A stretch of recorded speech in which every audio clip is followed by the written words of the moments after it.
Добро пожаловать в мой канал.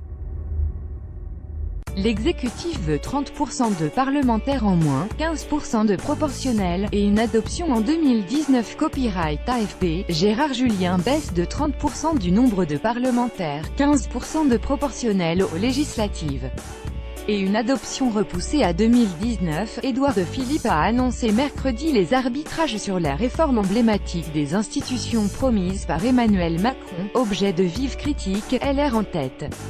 Après des semaines de tractations entre majorité et opposition, le Premier ministre a présenté cette nouvelle ambition pour les institutions, lors d'une brève allocution à Matignon, sans grande surprise, mais l'espoir d'un accord avec le Sénat a majorité de droite semblait compromis vu la réaction de LR qui, selon une source proche de la majorité, signe la mort de la réforme et de la stratégie d'Édouard Philippe de transiger avec la Chambre haute. Dans une France aux prises avec le terrorisme et en pleine tension sociale, cette réforme est totalement éloignée des préoccupations de nos compatriotes, ont cinglé les responsables LR, de Laurent Wauquiez à Gérard Larcher, en passant par Christian Jacob et Bruno Retailleau. Et ce projet va notamment accentuer la coupure des élus et la crise des territoires. Le chef du gouvernement avait, lui, souligné qu'il ne s'agit ni de revenir à la 4e République, ni de passer à la 6e, mais de revenir aux sources de notre 5e République, bientôt sexagénaire. La réforme des institutions. Copyright Mariam El HAMOUCHIAFP pour le président de l'Assemblée François de Rugy. L'REM, la balle est maintenant dans le camp du Parlement, espérant un accord avec le Sénat. À gauche, les critiques étaient aussi vives sur la réforme. Tout ça pour ça, ont lâché les patrons des sénateurs et députés PS Patrick Kanner et Olivier Faure, regrettant un toilettage superficiel de la Constitution et s'inquiétant d'une « hyperprésidence ». La constituante plutôt que ces bricolages de technos autoritaires, a tweeté le leader insoumis Jean-Luc Mélenchon. Parmi les sujets les plus scrutés, la dose de proportionnel, 15% pour les législatives à compter de 2022. Le MoDem, allié du gouvernement, poussait pour 25%. Le projet global n'est que un point de départ, il y aura beaucoup de choses à améliorer lors du débat parlementaire, a aussitôt réagi François Bayrou.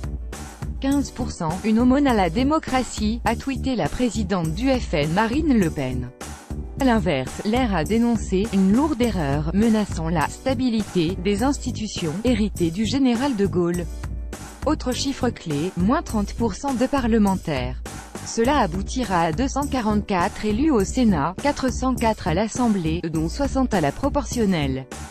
La Corse dans la Constitution promis également par Emmanuel Macron, le non-cumul de plus de 3 mandats identiques, complets et consécutifs dans le temps s'appliquera aux parlementaires et présidents d'exécutifs locaux. Les maires des communes de moins de 9000 habitants ne seront pas concernés, le seuil initial de 3500 ayant été relevé, sans doute pour tenter de satisfaire le Sénat. Édouard Philippe a confirmé la réforme du Conseil supérieur de la magistrature, la suppression de la Cour de justice de la République mais avec un filtre de contrôle, ou la réduction de moitié des membres du 16. Mais aussi une série de modifications pour le processus parlementaire au nom de l'efficacité, dont des amendements plus limités mais pas contingentés. Outre la Corse, conformément à l'une des rares revendications nationalistes retenues par le président de la République, la lutte contre le changement climatique sera inscrite dans la Constitution. Les 3 textes déclinant la réforme, projet de loi ordinaire, organique, constitutionnel, transmis au Conseil d'État dans les prochains jours passeront en Conseil des ministres le 9 mai. L'objectif du gouvernement est de permettre à l'Assemblée nationale de procéder à une première lecture de ces textes avant la pause estivale, puis de parachever cette réforme en 2019, a précisé le Premier ministre. Le président avait initialement fixé comme terme l'été 2018. Mais les longues tractations et l'encombrement des travaux parlementaires ont eu raison de ce calendrier. À aucun moment, le Premier ministre n'a évoqué un éventuel recours à un référendum pour faire adopter l'un ou l'autre volet de la réforme.